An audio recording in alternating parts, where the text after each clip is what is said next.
Thomas Mac McAllister wasn't your typical war hero.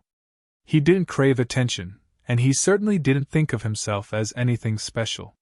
To him, he was just a soldier who did what he had to do. Now, years after the Korean War, he lived a quiet life in a small town, far removed from the sounds of battle. His days were filled with simple routines, tending his garden, reading the newspaper, and occasionally fishing down by the river. But beneath the calm exterior, Mac carried invisible scars. The war had left its mark, and sometimes, in the quiet of the night, the memories would come flooding back, the screams, the explosions, the faces of fallen comrades. He tried to push them down, to bury them deep, but they always lingered, a constant reminder of the horrors he had witnessed. Mac worked part-time at the local hardware store. The familiar scent of sawdust and metal was comforting, and the friendly banter with customers helped to keep his mind occupied. Still, there were moments when he'd space out, lost in his thoughts, and the cheerful voices around him would fade into a distant hum. He'd quickly snap out of it when a customer asked for help finding nails or screws. His modest home was filled with photographs, faded images of his time in the army, snapshots of his late wife, and pictures of his grandchildren. They were his anchors, reminders of the good things in his life, the things worth fighting for. He just wished he could find a way to truly leave the war behind, to find some real peace. He knew a simple life was good, but he was restless and anxious much of the time. The year was 1951. The Korean War was raging, and Mac was a sergeant leading a small squad through treacherous mountain terrain. They were on a reconnaissance mission, trying to gather intel on enemy troop movements. The weather was brutal, freezing rain and biting winds that cut through their thin uniforms. Suddenly, they were ambushed. A hail of gunfire erupted from the surrounding hills, pinning them down. Men were falling left and right. Panic threatened to engulf them. Mac knew they had to act fast or they'd all be killed. Without hesitation, Mac leaped to his feet, drawing enemy fire. He charged towards the nearest machine gun nest, firing his rifle as he ran. He took a bullet to the shoulder, but he didn't stop. He reached the nest and, with a burst of adrenaline-fueled strength, tossed a grenade inside. The explosion silenced the machine gun. Seeing their leader's bravery, the remaining men rallied. They fought their way out of the ambush, pushing back the enemy and securing their escape. Mac, despite his wound, directed the retreat, ensuring that everyone made it out alive. He was the last one to leave, carrying a wounded soldier on his back. Back at base, Mac received medical attention, and his actions were reported up the chain of command. He was hailed as a hero, a true example of courage under fire. But for Mac, it wasn't about glory or recognition. It was about protecting his men, his brothers in arms. He'd do it all again without hesitation, even knowing the pain that would follow. He just wanted everyone to make it home. News of Mac's extraordinary bravery eventually reached the ears of President John F. Kennedy. The president, a war hero himself, understood the sacrifices made by soldiers like Mac. He was deeply moved by the story, by Mac's selfless act of courage that saved so many lives. Kennedy felt a profound sense of gratitude. He believed that men like Mac deserved more than just medals and commendations. They deserved to know that their service was truly appreciated by the nation they had defended. He knew so many stories went unheard. He summoned his aides and asked them to gather more information about Sergeant McAllister. He wanted to learn about the man behind the heroic deed, about his life after the war. The aides quickly compiled a file, detailing Mac's quiet life, his humble demeanor, and his dedication to his family and community. The more Kennedy learned, the more determined he became to express his gratitude in a meaningful way. He didn't want to just send a generic thank you note or a mass-produced gift. He wanted to give Mac something personal, something that would truly resonate with him. He spent hours pondering what that could be, searching for the perfect symbol of his appreciation. He knew that finding the right gift would be a challenge, but he was committed to honoring Mac's service in a way that would make a lasting difference. He knew it would require more than just money. It needed heart. One afternoon, while reminiscing about his own childhood, a memory sparked in President Kennedy's mind. He remembered the worn leather of his favorite baseball glove, the countless hours spent playing catch with his father, the feeling of camaraderie and simple joy it represented. He remembered how the sound of the ball hitting the glove was his happy sound. An idea began to form. He decided he would find a vintage baseball glove, one that evoked the same sense of nostalgia and American spirit. He envisioned it as a symbol of simpler times, a reminder of the values Mac had fought to protect. Kennedy instructed his staff to locate a glove from the 1930s or 40s, a glove with character and history. After a frantic search, his staff presented him with several options. Kennedy carefully examined each one, running his fingers over the aged leather, imagining the hands that had once worn them. Finally, he chose a glove that felt just right. It was a well-worn fielder's glove, its leather darkened with age and use. It looked like it had seen many games. But the glove wasn't quite ready. Kennedy wanted it restored, not to make it look new, but to preserve its history and character. He found a skilled craftsman who specialized in restoring vintage sporting goods. The craftsman carefully cleaned and conditioned the leather, repaired any tears, and reinforced the stitching, ensuring that the glove would last for many years to come. Finally, Kennedy penned a handwritten letter to Mac, explaining the significance of the gift and expressing his deepest gratitude for Mac's service and sacrifice. He wanted Mac to know how much he appreciated what he had done. He carefully folded the letter and placed it inside the restored baseball glove. A few days later, a package arrived at Mac's doorstep. It was a plain brown box, addressed simply to Thomas McAllister. Mac frowned, puzzled. He wasn't expecting anything. He cautiously picked up the box, feeling its weight. It was light, but solid. He carried it inside and placed it on his kitchen table. He carefully opened the box, using his pocket knife to slice through the tape. Inside, nestled in tissue paper, was the baseball glove. Mac stared at it, his brow furrowed in confusion. It was old, but beautifully restored. He gently picked it up, turning it over in his hands. The leather felt soft and supple, and the stitching was impeccable. It smelled of leather and something else, something indefinable. He noticed a folded piece of paper tucked inside the glove's pocket. He carefully unfolded it, and recognized the distinctive script of a handwritten letter. His hands trembled slightly as he began to read. The letter began, "Dear Sergeant McAllister." As he read on, his eyes widened in disbelief. He recognized the signature at the bottom, John F. Kennedy, President of the United States. He reread the letter, slowly and carefully, absorbing every word. He couldn't believe that the President himself had sent him this gift. Max sat there for a long moment, speechless, the baseball glove resting in his lap, the President's letter clutched in his hand. A wave of emotion washed over him, surprise, gratitude, and a sense of profound respect. He felt a lump in his throat, and tears welled up in his eyes. He wasn't sure he deserved such an honor. It was so thoughtful and kind. The President's letter was simple and direct, yet deeply moving. Kennedy wrote of his admiration for Mac's courage and selflessness, emphasizing that his actions had not gone unnoticed. He acknowledged the sacrifices that Mac and so many other soldiers had made to protect the country and its ideals.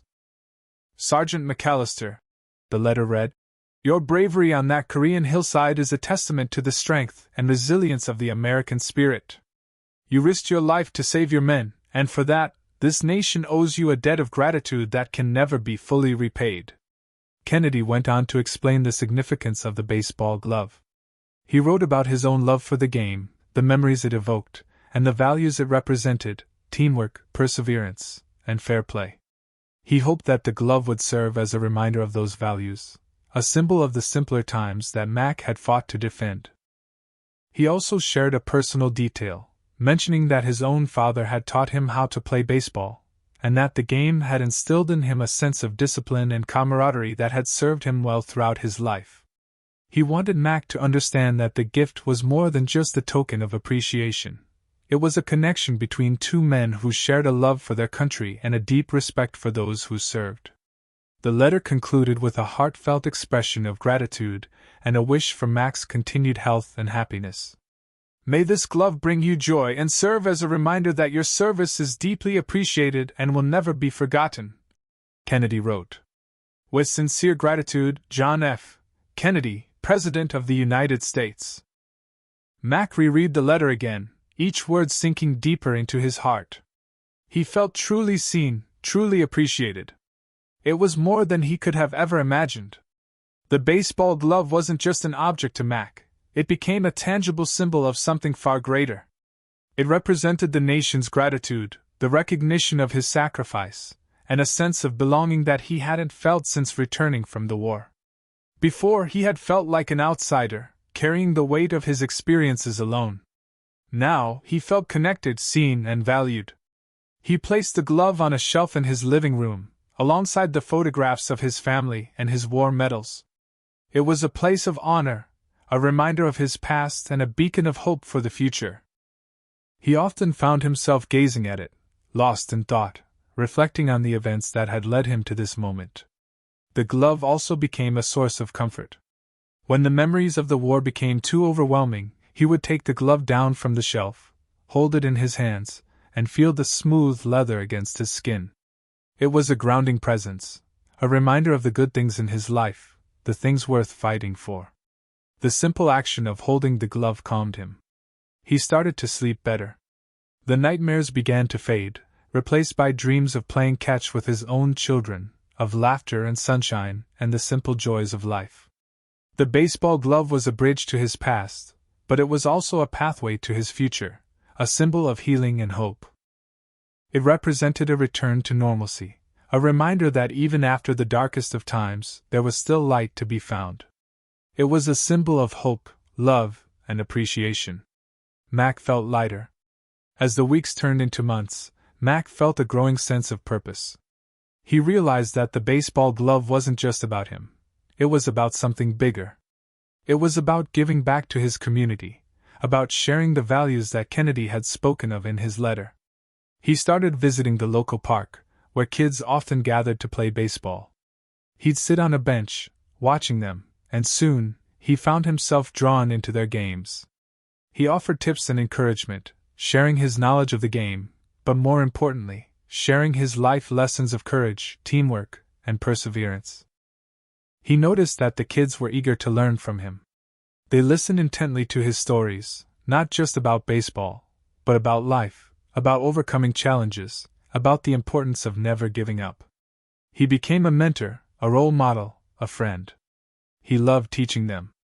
One day, the coach of the local youth baseball team approached Mac.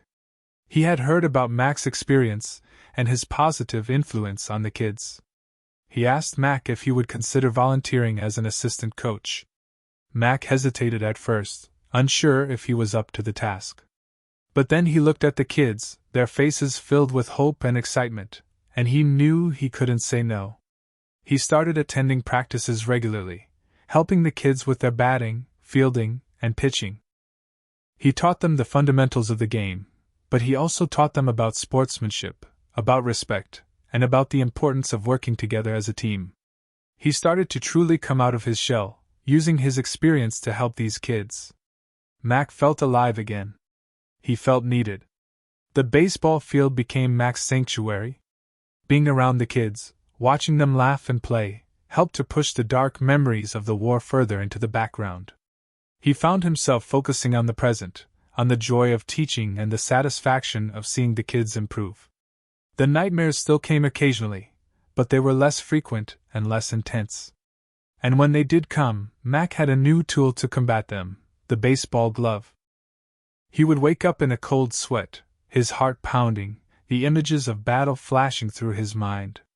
He would get out of bed, go to the living room, and take the glove down from the shelf. He would hold it in his hands, close his eyes, and breathe deeply, focusing on the smell of the leather and the feel of the stitching.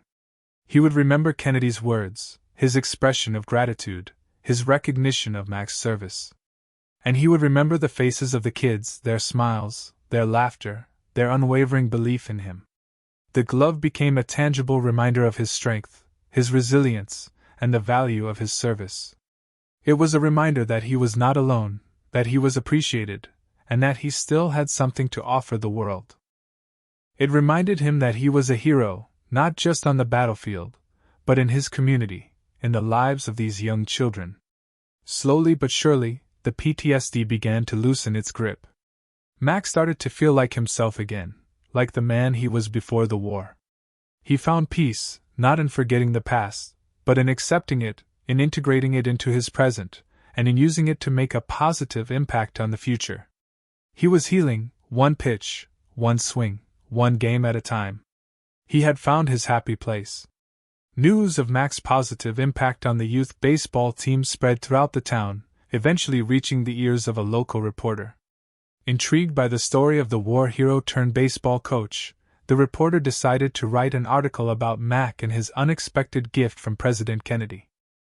The article appeared in the local newspaper, detailing Mac's bravery in Korea, his struggles with PTSD, and the profound impact of the baseball glove on his life. It also highlighted his dedication to the youth baseball team and the positive influence he had on the young players. The article was a sensation. Readers were touched by Mac's story, inspired by his resilience, and grateful for his service. The story even caught the attention of national news outlets, and soon, Mac's story was being shared across the country. The Kennedy family, who were still active in public service, were deeply moved by the article. They were delighted to learn that their gesture of gratitude had had such a positive impact on Mac's life and on his community.